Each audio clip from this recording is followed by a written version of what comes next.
La séance est ouverte, il est 34, nous avons M. Rousseau qui va nous rejoindre, il arrive, donc pendant qu'on fait l'appel, c'est pas gênant. Donc je vous annonce que donc, la séance est sans public, avec une jauge. Donc c'est pour ça qu'il y a Mme Fernandez qui est là ce soir, je la remercie. Très bien, donc c'est très compliqué effectivement avec les consignes sanitaires, la préfecture ne lève rien, alors réservement effectivement parce que tout est ouvert, jusqu'au 30, je crois, oui c'est ça, jusqu'au 30 juin, si je ne dis pas de bêtises. Juillet, 30 juillet. Donc du coup, il y a possibilité de mettre des jauges pendant les conseils municipaux. Et effectivement, c'est ce qu'on s'est renseigné. Donc on a mis une jauge à 20 personnes. C'est bien, au moins une personne.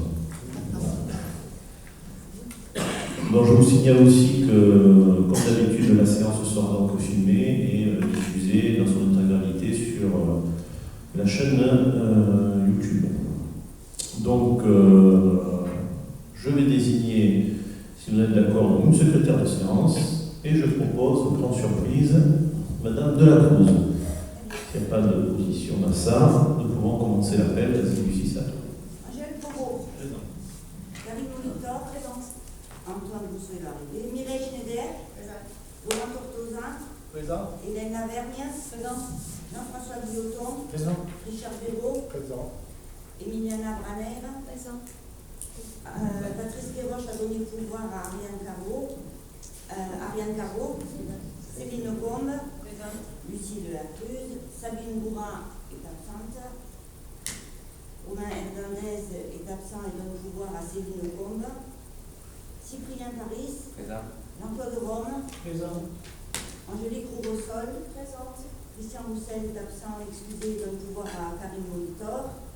Pilar Chalessin. Présente. Valérie Martin. Présente. Estelle Villanova. Présente. Madeleine Buquet. Présente. Voilà, vous pouvez constater que nous avons le quorum. Comme je le disais tout à l'heure, il y a M. Rousseau qui va nous rejoindre incessamment sous peu. Donc, nous allons passer donc à l'approbation du PV, du dernier PV. Oui, Madeleine. Alors, j'étais pas là la dernière fois, mais j'ai lu attentivement le PV et la délibération 32 est toujours numérotée en 2021. Très bien. Donc, merci pour cette remarque. Il faudrait corriger. Voilà. Bon, du coup, pour que Mme Fernandez comprenne, parce qu'elle me regarde en disant, mais alors ça fait quoi? Je comprends très bien, mais c'est intéressant de savoir que pour les gens qui vont pouvoir regarder ce conseil. Donc, on a un règlement interne, M. Rousseau est là, donc on le considère comme présent, bien sûr. Donc, on a un règlement interne qui dit quand nous avons le PV, après, on peut faire des remarques, on a un certain délai. Donc, ce délai dépassé, je prends la remarque, effectivement. Mais ça ne sera pas modifié sur le PV, mais ça pourra être modifié sur la délibération si ça pose un problème. Donc, mis à part ça, Madeleine qui n'était pas présente et qui a bien lu le PV, et je la remercie, puisque les autres visiblement l'ont lu, ils n'ont pas vu cette coquille. Hein. Donc, du coup, qui est contre? On corrigeait autre chose, monsieur le maire. Pardon? On corrigeait autre chose. C'était comme le conseil où sa procuration n'avait pas été prise en compte. Oui, ça a été corrigé, ça? Oui, ça c'est. Oui, d'accord, oui, tout à fait. Oui, mais en tant qu'élu, on se doit de lire tout. Voilà, on peut tout corriger, c'est pas grave. Donc du coup, qui est contre, qui s'abstient, donc adopté à l'unanimité, merci. Donc ce soir, nous allons faire le conseil en 2 temps. Donc d'abord, je remercie Madame Enoch qui est parmi nous, vous avez pu le constater tout à l'heure, Véronique Enoch qui est dans le cabinet Verdi qui nous suit donc, pour l'élaboration du PLU. Et comme la règle le veut, il doit y avoir d'abord un débat avec le conseil municipal, donc c'est ce qu'il va avoir ce soir, pour la partie PADD, qui est en fait le PADD, le plan sur le développement, et aidez-moi, je ne sais plus. Moi, j'ai l'aménagement du L'aménagement, voilà, merci. Voilà, parce qu'à chaque fois, je ne sais plus dans quel ordre. Donc du coup, nous allons faire ce débat. Il va être donc filmé, comme on le disait tout à l'heure, et après, donc, on va faire une coupure, de façon à ce que pour télécharger l'intégralité de ce conseil, on le fait en 2 temps, et après on fera le conseil municipal classique, où Madame Enoch partira et on la libérera. Donc, Véronique, je vous en prie, je vous laisse la parole. Très bien. Bon, bonsoir, excusez-moi, je prends un peu le dos, mais bon, je ne vais pas en avoir. Donc, L'objet de la réunion ce soir, c'est bien de débattre sur, comme disait M. le maire, sur le PADD, un projet d'aménagement et développement durable. Donc le PADD, on va dire, c'est l'élément un peu socle suite au diagnostic que l'on a réalisé. On a tiré les enjeux, et sur la base des enjeux, on arrive sur les grandes augmentations de développement de notre territoire. Dans un second temps, on n'est pas encore dans cette phase, ces orientations seront déclinées dans une traduction réglementaire dans la phase zonage réglementaire. Donc, je vais vous faire un petit point par rapport à tel avancement. Donc, aujourd'hui, l'étude a commencé fin 2020, mais surtout 2021. On a réalisé un état des lieux de votre territoire, un diagnostic et un état initial de l'environnement, pour après aboutir sur des réflexions, beaucoup d'échanges, de concertation, parce que votre PLU se fait dans le cadre de concertation, tant avec les services de l'État, donc les personnes publiques associées, ainsi que la population. Donc, depuis le printemps dernier jusqu'à aujourd'hui, on a réalisé, notamment en juillet dernier, des ateliers avec les élus sur le projet de PADD, pour remonter on va dire ce que les personnes ont peut-être par rapport à leur territoire, leur territoire. Un atelier également avec la commission. On a présenté cela aux personnes publiques associées. Donc ça, c'était en septembre 2021.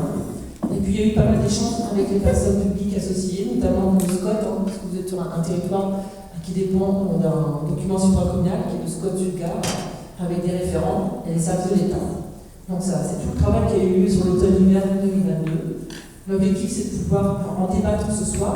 Donc, c'est surtout pas un vote, c'est un débat, donc c'est un échange sur les grandes orientations, pour pouvoir après basculer sur ce qu'on appelle la traduction réglementaire, sur le printemps et l'automne 2022. Jusqu'à la fin de l'année, continuer à travailler ensemble. Donc, je vais avancer, et après on échangera à la fin de l'exposé. Donc, votre projet de territoire, c'est un PLU, c'est une vision à plus ou moins 10 ans, une dizaine d'années. Donc, on projette à 2022, 2032, donc c'est à 10 ans. Donc, ça s'articule sur 3 axes. Ce qu'on a appelé, nous, l'axe numéro 1, c'est programmer un développement urbain maîtrisé et équilibré. Je viendrai dans le détail après sur chaque action. L'axe 2, c'est renforcer l'attractivité du territoire en préservant son authenticité et son cadre de vie. Et puis, l'axe 3, c'est de mettre l'environnement au cœur du développement. Donc, derrière, vous avez compris que chaque grand axe, grand objectif, on a mis en place des grandes orientations et des actions. Donc, avant tout, sur l'axe 1, qui est de programmer un développement urbain maîtrisé et équilibré, derrière, il y a une orientation assez forte qui est bien sûr la maîtrise de la croissance démographique. Donc, pour maîtriser la croissance démographique, l'objectif c'est aussi de le faire en cohérence avec l'offre de services et le niveau d'équipement de la commune, et en préservant l'identité communale. C'est permettre donc à 2032, on se projette à 10 ans, une dizaine d'années, c'est permettre avant que anciennement les postes ou autres documents d'urbanisme se projettent à 15-20 ans, on n'est plus du tout là-dedans, un PLU se modifie bien sûr, mais il se projette à 10 ans. Donc c'est poursuivre un rythme de croissance de l'ordre de 1,2% par an sur la période 2022-2032 pour atteindre plus ou moins 3360 habitants à cet horizon. Donc on a mis juste en rappel les périodes précédentes. Donc on avait vu que sur la période 2013-2018, la croissance, on avait un rythme de croissance très important, plus de 2,4%, et la population était passée de 2526 habitants à 2800, il y a 2843 habitants. Donc il y a eu une forte croissance. L'objectif, là, lorsqu'on dit maîtriser, c'est d'avoir une croissance, bien sûr, mais modérée. Donc en lien avec aussi les documents supracommunaux qui s'imposent à votre territoire. Un PLU, on ne fait pas dans son coin seul, on le concerte, on échange, mais on doit respecter des documents supracommunaux. Donc, il y a quelques-uns qui s'imposent sur votre territoire, notamment ce qu'on appelle le SCOT Sud-Gard. Le SCOT, c'est le schéma de cohérence territoriale, qui a des grands objectifs de développement donc pour les territoires. Le SCOT Sud-Gard est à très grande échelle, avec des grandes intercommunalités. Si on part à l'est, c'est une métropole, mais chez vous, c'est votre territoire, la communauté de communes Rosny-Vidourle. Et derrière, il y a des grands objectifs qui sont donnés à l'échelle du Sud-Gard, que l'on décline. Vous voyez, par exemple, l'objectif, c'est d'accueillir 52 000 nouveaux habitants, mais ce n'est pas seulement sur votre communauté de communes, c'est à l'échelle du grand territoire. Et on le décline après sur votre territoire de communauté de communes, et après, étant donné que vous êtes un village par rapport aux villes ou aux grandes agglomérations, on le décline au prorata, puisqu'on ce qui est appelé dans le SCOT Sud-Gard le fait que vous soyez dans la catégorie ville et village. Donc dans ce cas, il faut respecter ce que dit le SCOT. Donc c'est en projetant sur votre territoire au prorata du nombre d'habitants, on arrive donc sur un besoin à l'horizon 2021-2030, parce que le SCOT a démarré un peu avant, on va dire, a été approuvé en 2019 et a projeté un peu avant. Donc on est sur un objectif 2021-2030. Je vous ai dit au préalable que nous, notre PLU, ne s'arrête pas à 2030, on est à 10 ans plus ou moins, donc c'est 2032. Donc l'objectif, c'est d'être compatible avec le SCOT, c'est que dans notre PLU, c'est avant tout se dire, le SCOT projette sur votre territoire environ 260 logements. Donc il faudra avoir à minima une production de logements sur votre territoire à l'horizon 2030. Et un peu plus comme on projette à 2032. Donc là, ce que je vous dis au préalable, le SCOT, dans toutes les catégories, ni métropole, ni les autres communes, vous êtes ici, et nous impose des pourcentages en termes de renouvellement urbain, un minimum de 50% au sein de l'enveloppe urbaine en renouvellement urbain, et un minimum de densité de logements à l'hectare, de 25 logements à l'hectare. On ne peut pas revenir sur le détail, mais donc vous êtes bien donc, en ville et village au sein du SCOT. Donc concrètement, on projette une population de 1,2% par an. Ça se traduit par le fait de créer un nombre de logements suffisant en adéquation donc, avec cette évolution de population. Donc en adéquation, ce qu'on vient de dire au préalable avec le SCOT, donc des 260 logements, tant en création, en neuf, qu'en réinvestissement, en réhabilitation. Donc lorsqu'on dit réhabilitation, réinvestissement, c'est au cœur de l'enveloppe urbaine également. C'est également comment on y répond. On y répond également donc, en intégrant des évolutions sociétales. Donc, sachant qu'aujourd'hui, on est moins nombreux par logement, il y a ce qu'on appelle un desserrement urbain qui se pratique. On est moins nombreux parce que vieillissement de population, divorce, personne monoparentale, fait qu'on a besoin de plus de logements pour pallier à ce desserrement. Donc, ça veut dire que parallèlement aussi, on doit promouvoir des formes urbaines qui soient adaptées, diversifiées, pour assurer aussi un parcours résidentiel sur le territoire. Donc, tant en termes d'habitat individuel classique, habitat intermédiaire, petit collectif. Et cette variété de logements, qui, afin de répondre à ce que je vous dis, a besoin de tous, familles, jeunes ménages et personnes âgées. De la même manière, il faut pouvoir également donc, loger les jeunes, donc c'est ce qu'on appelle poursuivre le développement d'une offre sociale sur la commune, enfin se loger. Et puis, parallèlement, le SCOT nous impose aussi, et le SCOT, et pas que le SCOT, les lois, Grenelle, Allure, toutes ces lois nous imposent, et puis maintenant vous avez entendu parler du zéro articulation nette, donc, qui nous impose, les décrets sont sortis la semaine dernière, qui nous impose de moins consommer. Donc moins consommer, c'est-à-dire on ne s'étale pas, on essaie de faire la ville sur la ville, on consomme légèrement en fonction des besoins. Donc tout ça, c'est une démonstration qu'on doit avoir auprès des services de l'État. Donc on a regardé finement comment ça fonctionne au sein de votre enveloppe bâtie existante. Donc l'enveloppe urbaine, c'est ce qu'on appelle la tâche urbaine, c'est au sein du bâti. Aujourd'hui, on regarde ce qu'on appelle les dents creuses. Donc, il faut densifier les espaces disponibles entre deux constructions, ce qu'on appelle les dents creuses. Et puis, il faut, lorsqu'on a également une parcelle assez importante, aujourd'hui, c'est autorisé, bien sûr, de pouvoir diviser sa parcelle. Donc, une personne qui a une parcelle plus ou moins importante, elle peut diviser sa parcelle et puis la revendre et vendre derrière la parcelle, par exemple, pour que quelqu'un construise. C'est ce qu'on appelle la densification. Donc, c'est une priorité à avoir dans le cadre du PLU, et de toute façon, c'est ce que impose le SCOT. Donc, on a regardé comment ça fonctionnait sur votre enveloppe urbaine, et aujourd'hui, on est environ 170 logements, 69 logements exactement, réalisables au sein de l'enveloppe urbaine. Donc, on peut déjà, en cas d'un réinvestissement renouvellement, assurer environ 169 logements sur le territoire, sur la tâche urbaine.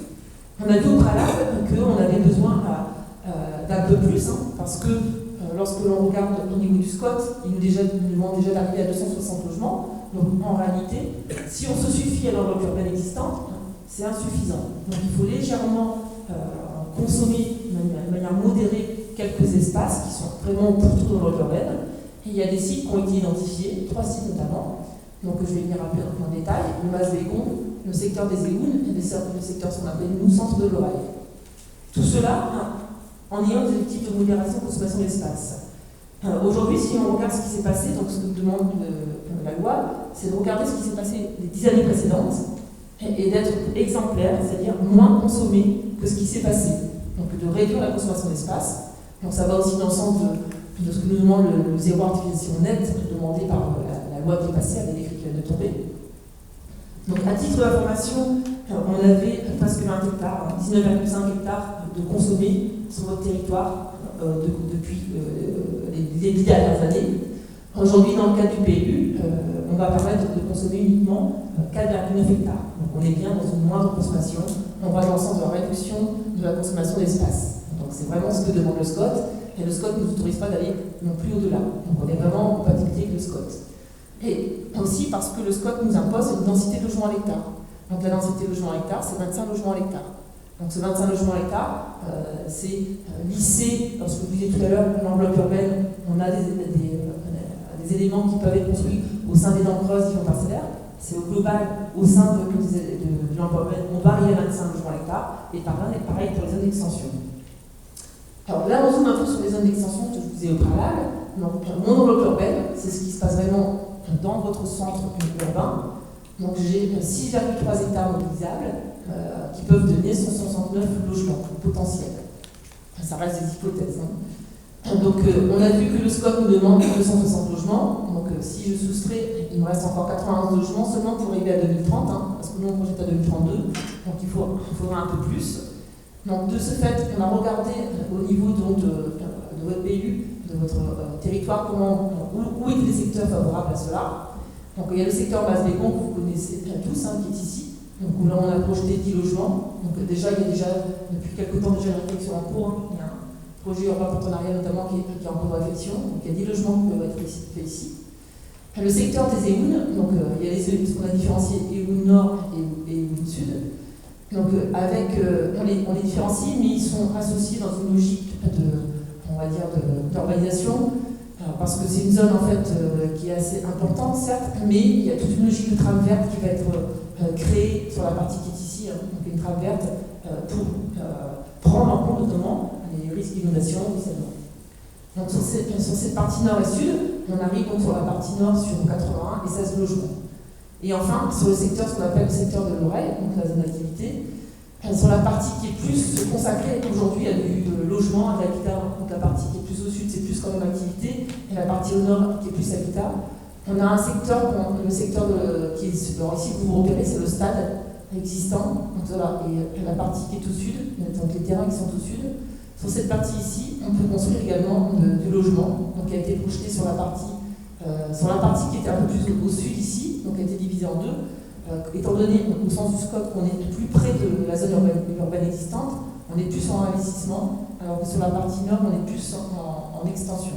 Ce qui explique qu'aujourd'hui, on est à 20 logements sur la partie nord et 20 logements sur la partie sud. On serait à une quarantaine de logements sur cette partie d'extension, on va dire, dans le PLU.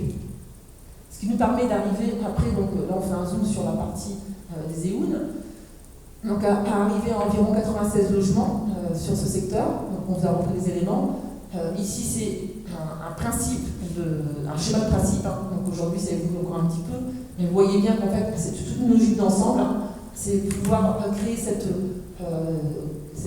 élément de quartier, de se raccrocher, de se connecter à l'existant, tout en composant avec la trame verte et les risques, en se reposant donc sur la partie centrale. Si l'on regarde de plus près, si on ajoute entre guillemets ce qu'on vient de voir, c'est-à-dire aujourd'hui, dans mon enveloppe urbaine existante, je peux arriver à 160 logements, j'ajoute mes 126 logements que je viens de vous dire en extension.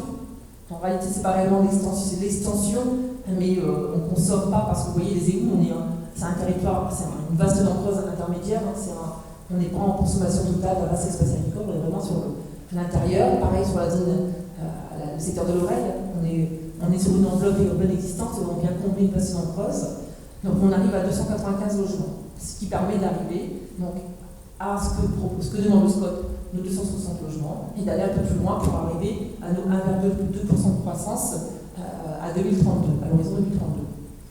Le SCOT nous demande également d'arriver à minima à 50% d'intensification, donc on les dépasse, on est à 57%, donc on est bien compatible avec le SCOT sur ces éléments-là. Le deuxième axe important, bien sûr, qui est en lien avec votre cadre de vie, c'est le fait de renforcer l'attractivité du territoire en préservant son authenticité. Donc ça passe avant tout par le dynamisme économique local et développer les emplois, bien sûr. Donc 3 actions importantes. Le fait de développer une offre de commerce traditionnelle de proximité dans le cœur du village. Donc on a fait une réunion publique, ça passe vite, je ne sais pas si la semaine dernière ou la semaine d'avant, il y a moins de 15 jours, justement sur une procédure qui est en parallèle, la déclaration de projet pour ce secteur, la place du Cluse, sur lequel en fait il y a le projet de l'école, je ne vais pas revenir dessus en détail, il y a le projet d'école, quelques commerces. Donc le but c'est de pouvoir, dans votre zone centrale, d'amener quelques cellules commerciales, et puis de déplacer, de créer l'école, de passer à aménager tout le secteur. Donc avoir un projet de revitalisation de centre-bourg qui soit vraiment bien cohérent. C'est de soutenir, accompagner des initiatives locales, de valoriser également le patrimoine communal pour répondre aux besoins, notamment la place du château, de préserver les rez-de-chaussée commerciaux lorsqu'ils sont existants.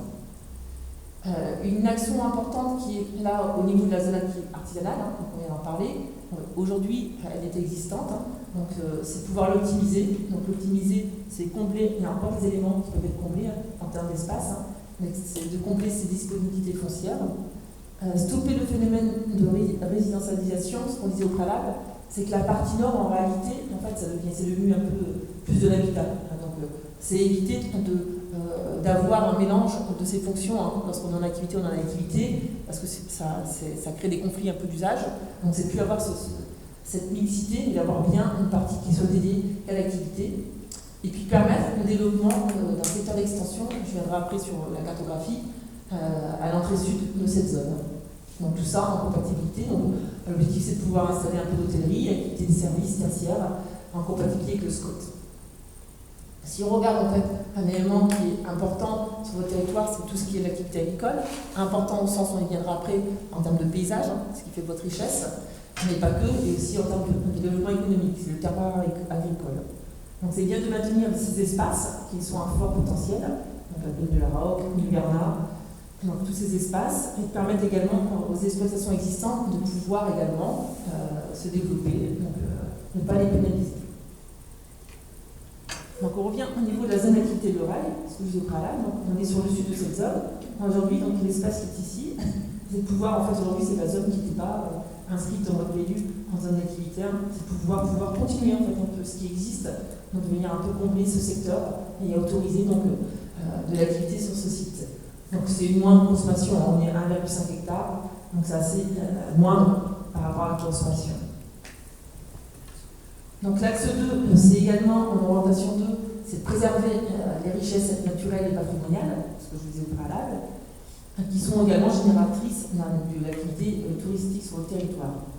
Donc, une des actions importantes, c'est de préserver et valoriser le petit patrimoine naturel et bâti. Lorsqu'on dit petit patrimoine naturel, ça va de l'arbre isolé, d'un alignement d'arbres, d'un îlot planté, ces choses-là. On a repéré des éléments au sein du diagnostic. Parallèlement, on travaille aussi avec notre association qui nous a amené des choses par rapport à ça. Donc le but c'est de pouvoir protéger, aller encore plus loin. Donc il y a le bâti également, petit patrimoine bâti. Aujourd'hui vous avez des éléments qui sont protégés au sens patrimoine monument historique avec les rayons de 500 mètres ou pas. C'est pas spécialement ce patrimoine-là qu'on identifie, c'est le petit patrimoine qui n'est pas bâti et qui a un intérêt à préserver. Donc ça c'est des choses que l'on peut, dans le cas du PLU, passer par une petite toile en disant bon, voilà, ces éléments sont intéressants, c'est votre identité au niveau du territoire, il faut les préserver. Donc ça va dans ce sens.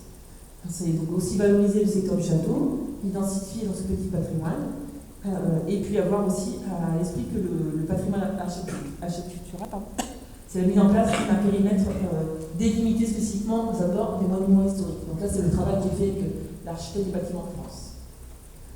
Il y a des cônes de vue aussi qui sont intéressants sur votre territoire, donc notamment vers le château, des percées, des panoramas. Ce sont ces éléments-là également qu'on souhaite préserver. C'est ce qui a été mis ici, des vues vers le château et depuis le château, dans les deux sens, et des espaces agricoles et naturels, depuis donc, là, situé au sud du bourg.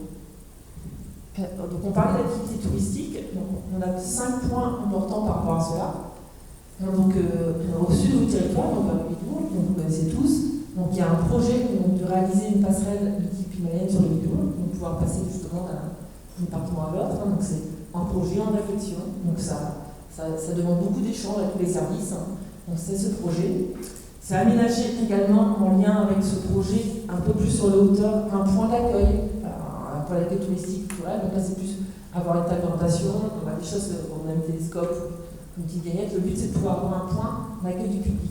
Donc c'est des choses qui sont encore en termes de réflexion en train d'aboutir. Donc on n'a pas encore tous les éléments bien ficelés, mais c'est surtout en fait d'avoir cette réflexion sur laquelle il faut travailler.